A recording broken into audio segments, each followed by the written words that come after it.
Hello, this is Norma and welcome to my channel. So it's been a while. I know I've been MIA for a while. I went to Africa and I went for almost 2 months.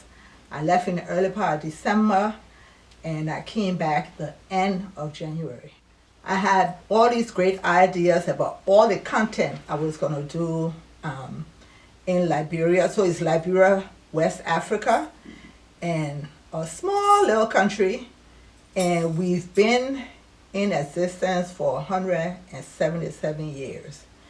But if you go there, you would think we've been in existence for 25. But that's another story for another day. So I got home, I got to Liberia, and I had all these great ideas about recording this, recording that. And I started to record, and then I couldn't upload it.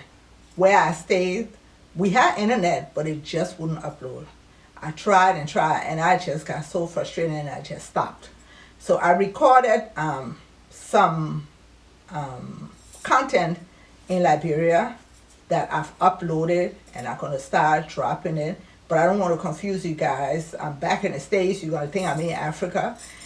And then when I came back from Africa, then about a few days later, my wrist got swollen. I even had to go to the hospital. I couldn't tell what happened with that. Well, they put me on some medicine. That went well. Then I went back to Miami, Florida, and I'm back in Virginia where I stay. So when I went to Liberia, I wanted to get my passport from there because now we have dual citizenship, and it's the Ecowas passport. And I will tell you, I felt like I was robbed right in my country. I will tell you the price. I will show you what it looks like. And because of all the corruption, all the hustling that goes on to all the ministries, it's like you cannot do anything without paying people.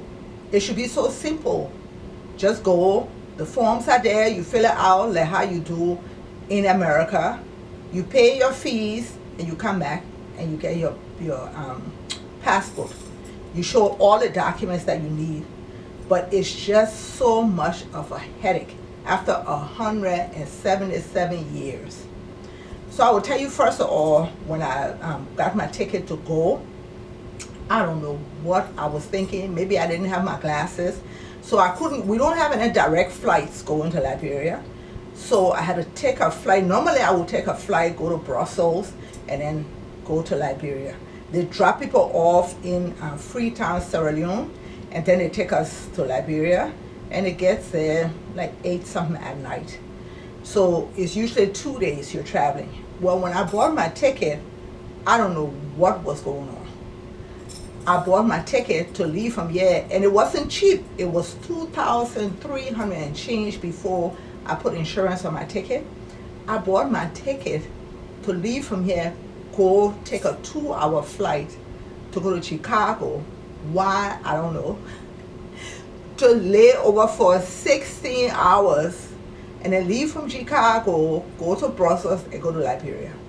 That was just nuts. How I didn't see it, I don't know.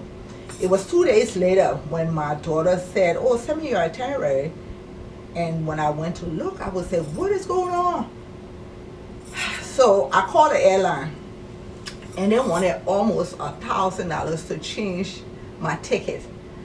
So I decided I cannot travel for 3 days without taking a shower. So I booked a hotel close to the airport. So I left here, went there, and I thought because it was, you go with United, and then after they switched over to Brussels Air. So I thought my bags, I had 2 bags. I had one rolling bag to put in the plane, and then also my handbag. So I thought when I got to Chicago, they would just take my bags and put it in the plane. But as we touched down, the stewardess said, make sure to pick up your bags. I would say, pick up my bags, and my bags were heavy. Think about 50 pounds, and then the rolling one, and the other one. And the distance was so short, it's not like you could take an Uber to go there, because it's like across the street, but you still have to roll all your things in. So I went, and I guess the lady at the check-in place at the hotel She saw how frazzled I was. Because usually now the hotel's trying to get you to check in at 4 and leave at 11. She looked at me, she just said, when is your flight? I said 6:30 p.m. She said, well, you can check out at 1 o'clock, which was so gracious of her. So I went and put my bags down. I asked them to keep it. So they kept my bags downstairs. I didn't have to take it up to my room. And the next morning, I went and got my bags to leave. So I thought because when I came in, the bags were on the ground floor. So I just came out of the door and rolled across it and went to the Hilton to stay. But I forgot, coming back to the airport, you have to go upstairs, which is departure. So the guy who was keeping my bags, he was like, oh, you're going to take a taxi? I said, I want to. I wanted to take one the last time, but they told me no, the distance was too short. He said, no, I'll get it. You need to take one. I was like, okay, if you can get it. Then I get in the taxi and find out why. The guy was going all the way around to take me to a departure. I was so grateful. I don't know how I was going to walk, because walking I might have been about 30 or 40 minutes. And you know, Chicago, the weather was not warm. It's not like it's summertime. I checked in, everything went well, and we took off to go to Brussels. So the Brussels flight from here, I think it was about 8 hours. And we might have had a 5-hour layaway in Brussels. And then we took off to go to Freetown to drop people off and go to Liberia. By the time we got to Liberia, like I say, it was about 8 something at night. Everybody exhausted. Get down to the airport, and the airport is they just make it that you just have to be paying bribes and just make it so chaotic. If you go to countries that are civilized, that's the word I'm going to use. You get to the airport, you go to the baggage claim, your bags are rolling, and you pick it up, and you take your bags and you go home. They don't do it that way. They rope around your bags, and they have people working there that are there jumping in to find your bags, because then you have to pay them. So everybody's yelling, is this your bag? Is that your bag? Can you imagine how many people on a flight? Maybe like 200, 250 people. Is this your bag? This your bag? That's your bag? Just so chaotic. So I'm standing in the line waiting. First of all, when you're 60 or above, you do not have to have a yellow book to show them. Because in Liberia, and I guess all of Africa, you have to take your yellow book so they can see you've taken the shot. I forgot what shot they're looking for. But once you turn 60, they shouldn't be asking you. They should know that, because I'm thinking the people in the line from the health ministry, they'll still ask you for that yellow book. Because, of course, somebody's trying to get paid. So I'm in the line, and it's about 10 people ahead of me. And this guy just starts to call me. He said, come here, come here. And I didn't know who he was talking about. He said, you in the black, come here. So if official at the airport call you, what are you going to do? You're going to step out of the line and go up front. I would say, what are you calling me for? I don't have anything. So I go up front. I'm like, yes. He said, give me your passport and your yellow book. So I give it to him. He looked at it. He said, follow me. So he's cut all the line down.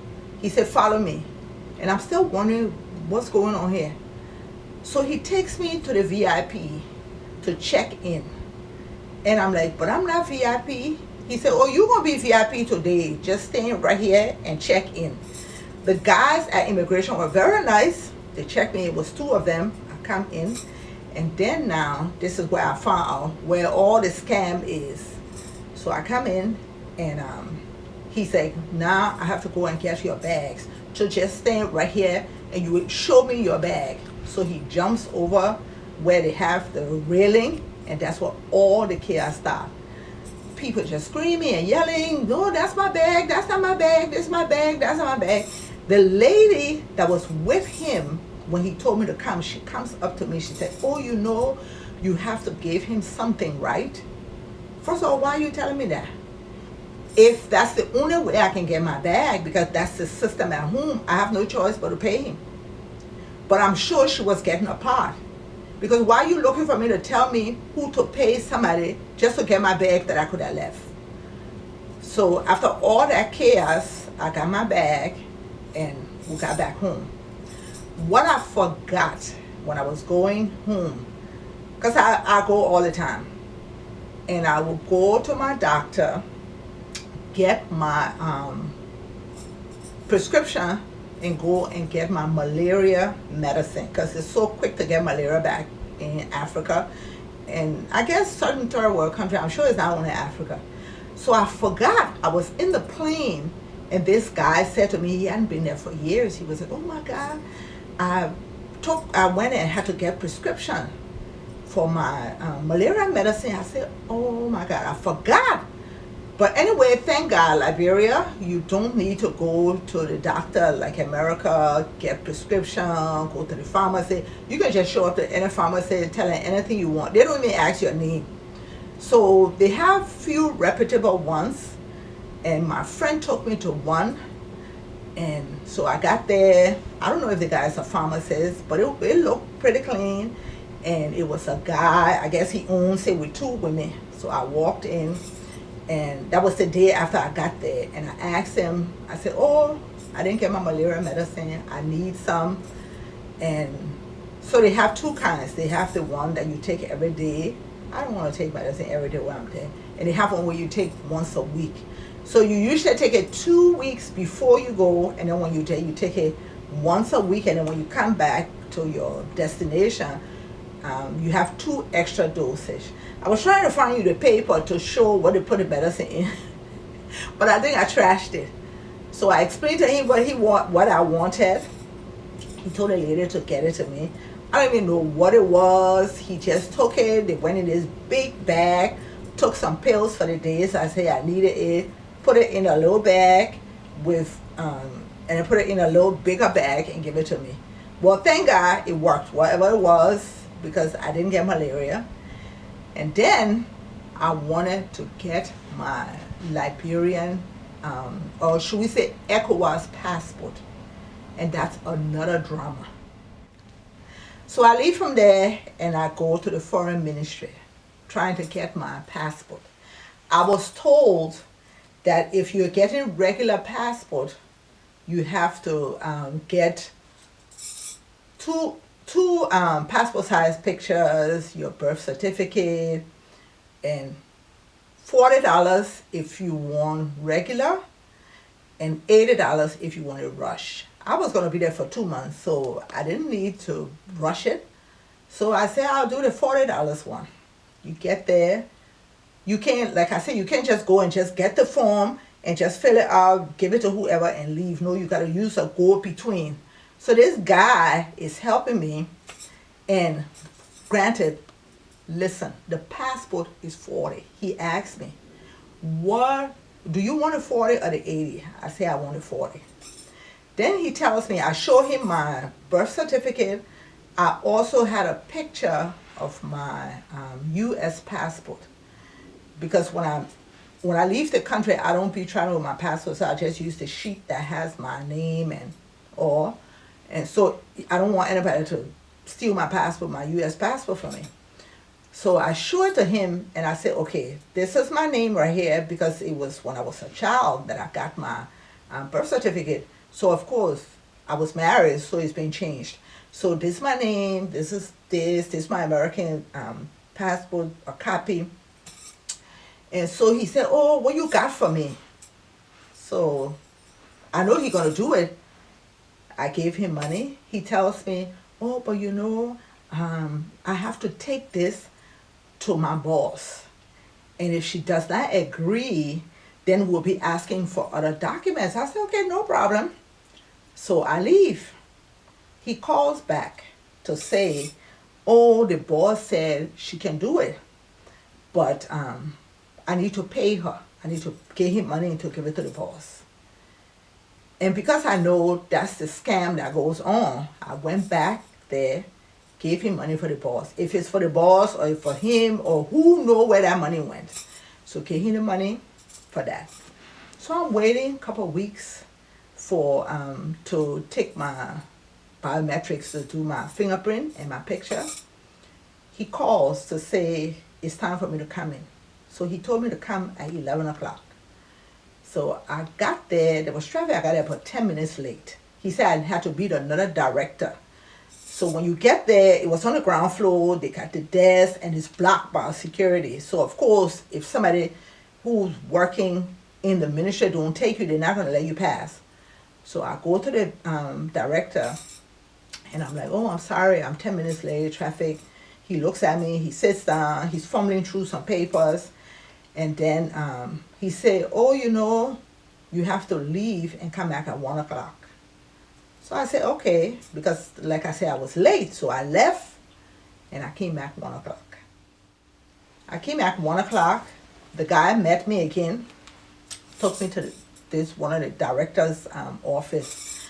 So he's there still fumbling through papers. It was me, another guy who was watching Nigerian movies. I don't know why the director allows him to sit there on his cell phone watching Nigerian movies. And then it was another guy and a woman. So we sat there maybe about 15, 20 minutes. And the director said, oh, follow me. So the three of us, not the one that was watching the movie, the three of us followed him. And I could see when you leave his office, you can do pictures there. But I'm like, why he making us pass here and go to another room to do biometrics? Anyway, you don't question authority. So we follow him. He take us there and we're sitting. And I'm so sorry that I did not record this. It was just strong army highway robbery. So there was a lady who was from the LRA. They had three women behind like a cage. One from the LRA, one, it said the bank, and I can't remember what the other one was for. And so they're sitting there filling out paper. By that time it's about 1:30. And this guy comes, one of the workers, and he's just talking, oh, these women are working after their hours. It's not their work time. So people need to give them something because they're working for free. First of all, it's 1:30. Why is it now your work time? Usually the ministry should be closing 4 or 5. 1:30? And so he's carrying on talking. And then the one from LRA says, oh no, don't say that. Because people here, they like to record people and put it on put it in the newspaper.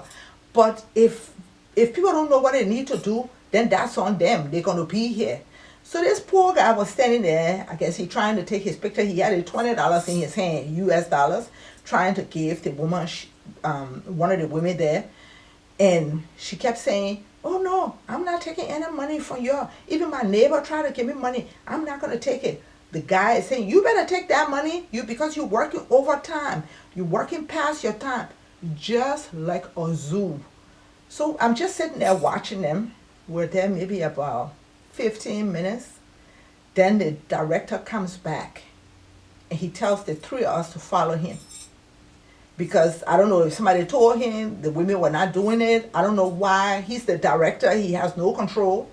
So we go back to his office and then he says, okay, we can do the biometrics right by where, when you step out of his office, that I have seen the camera and everything.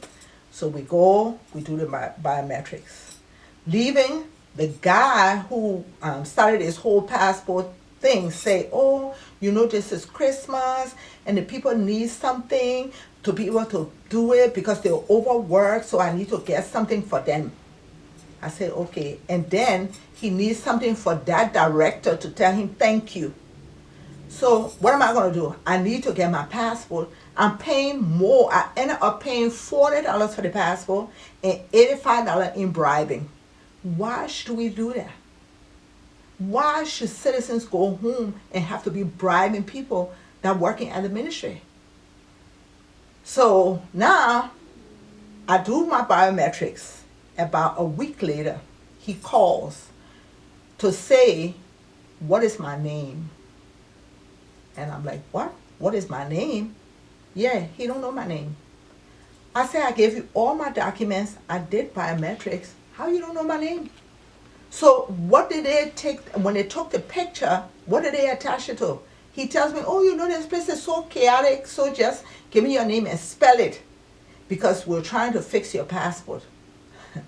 So I gave him the name, hang up, passport cannot come. Keep calling. So one of my friends knows him. So now he won't call back. So my friend's sister calls and talks to him and said, where's the woman passport? Because I was going to go to the ministry. Where's the woman passport? He said, oh, you know, because we just had an election. So he said, oh, you know, because of the election and the new president that's coming in and the new government, people are not giving passports. They're holding onto the passport. And I know it's not true because people travel every day. Why would they hold onto the passport? So my passport was there. Even though I paid that $40, gave him $85, my passport was there the week I was about to leave. So my friend that knows him, she had to go to the ministry. She says somebody she knows, I don't know which friend of hers, to be able to get my passport and give it to me. I think I got my passport like a day or two before I left the country. No, it was a day before I left the country. That is just ridiculous. And I really hope that we can stop shaking people down when you go to your own country to just be getting money. So I bought some things when I went in 2020. I had gotten a lot of food. I got a lot of food. I got fish that it has smoked. I got shrimp. I got boni, all kinds of stuff. So I went to the ministry. I think it was the Ministry of Health. And I had to pay. They looked through all the bags. I got the certificate and got to the airport. I decided, because I had 2 bags, my regular bags, and I was bringing 2 excess bags, I would just go to Brussels Airways, check it in the morning, and then when I go to the airport at night, I just take my little bag, my rolling bag that you can put in the top of the plane, and my handbag. I go, I check it in, I show them the certificate. I think everything is good. I get to the airport. First of all, when you get to the front, but now I'm going to start recording them. And maybe that will put a stop to all the scamming and hustling that they do when people go home. So I get to the airport and I'm standing in the line. They have to look at your passport before you enter. Thank God this year they checked it, but the guy was up and up. So this woman looked at my passport. At that time I was traveling on my U.S. passport. She looked at the passport and she said, oh, what you got for me? So I just smiled because I thought she was joking. That lady would not give me back my passport. She kept holding on to it. Oh, I have to give her something. I have to give her something. I ended up giving her $5. I was bringing $50 back to the States. So I go, I check in, and then before you get to where the immigration is, there's a desk right there. There was a woman sitting there and a man leaning against the desk. I couldn't tell which one of them had drunk some liquor because I could smell the liquor on one of them. And so she takes my passport, she calls my name, and the guy says to me, oh, you have some illegal things. My heart dropped. I was like, illegal things? What illegal things? I have nothing on me. Not knowing they had gone and scanned the bags. Not my clothes that they had in the airport when the Brussels Airways brought the bags to the airport. They scanned them to see who has food, so they can take it out, so you can give them money. So they had taken my 2 bags with my food. He takes me in the back to show me, and I said, "What do you mean by illegal?" "Yes, my paper." I take my paper out from the ministry. I say, "Here, it's signed. I pay for it." He looked at it. "No, that's the wrong form." "What do you mean it's the wrong form?" And they know you have to check in.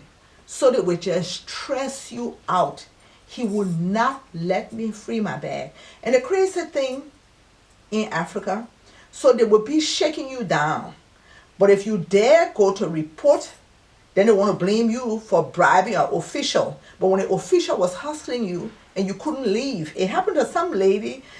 I forgot what year, if it was 2019 or 2018, that got arrested because the hustle had the airport, and she there and went and talked about it. And they arrested her for bribing the official, for this, for that, put that woman through all kinds of mess. I had to end up, for him to free my bag, I had to end up giving him $40. Then I come out of there, he frees the bag, I pass through immigration, no problem.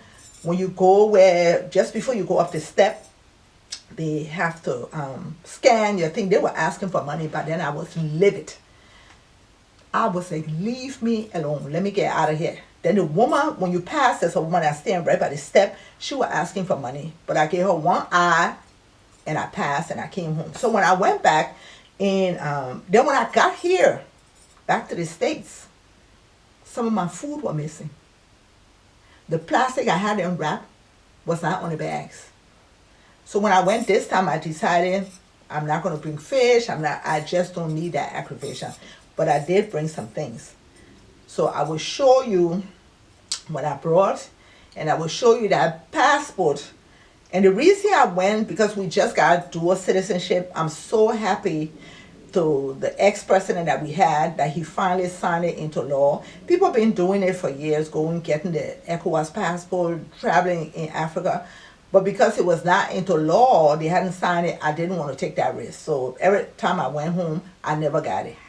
But once he signed it into law, then I went. Because when you got American passport, you better be careful all the things you're doing, using this passport, that passport. That's not legal. I didn't want any problem. I want to keep my citizenship here. And I want to keep my passport. So I got it. And now let me show you what it looks like and all the other things that I brought. So the first thing I have is my Ecowas passport. And this is what it looks like. The front, the back. And you can go to, I think, any of the African countries without paying for visa. These are some of the sheets. Of course, I'm not going to show you the page that has my picture. This is going to save me a lot of money. Because every time I go to Liberia, I go to the Liberian embassy in DC, I have to pay $160 for the visa. And I don't want to come back. So I always pay $75 to rush it. So I just go out, eat, come back within 3 hours, it's ready. And this is valid for 5 years.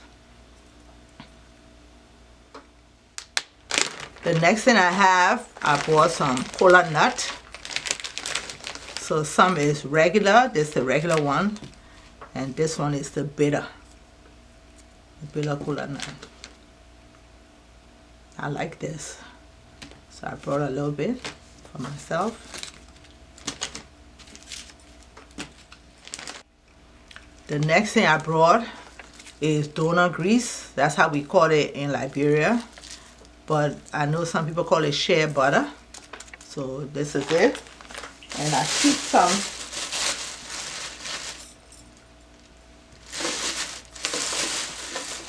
It's very, very strong. I keep some in here. This is, so you can, if you don't like the strong scent, you can mix it with some of your cream that have sweet smell to it.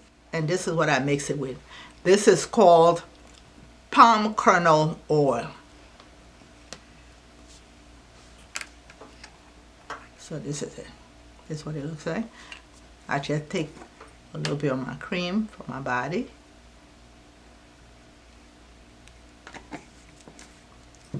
Put a little bit of the oil.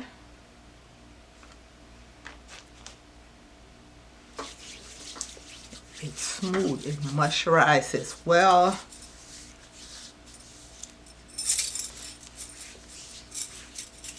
It's very, very good. So let me show you what else I brought. The next thing I brought is called Temple of Heaven. It's for muscle aches. And it has that strong medicated smell. You can find it in the store here, but it's so expensive, so I bought some to bring for myself. Especially in winter, you know, all these aches and pains. This is what it looks like. And it really works. A little bit goes a far way. Okay, another thing I brought is called Koto. That's the original name, but the guy went to buy it for me and found this other one. But it's basically the same thing. It's also for muscle pain. So this is it. And it has that medicated smell to it also. So this is my favorite. That's the last thing I'm about to show you guys. It's called Kanya in Liberia. So it's peanuts, it's nuts, and farina, or some people call it gari. So they toast the gari, and they beat it and beat the peanuts and put some sugar in there. It is yummy. So I brought some of this, and it's usually for snacks. Thank you for watching. If you've watched so far, please consider subscribing and joining the family. Thank you for watching. Please subscribe to my channel and hit that notification button so each time I upload you will be notified. So the next couple of videos will be my videos from Africa, and after that the one from Florida, and then we'll be back in my kitchen cooking for you. Bye bye.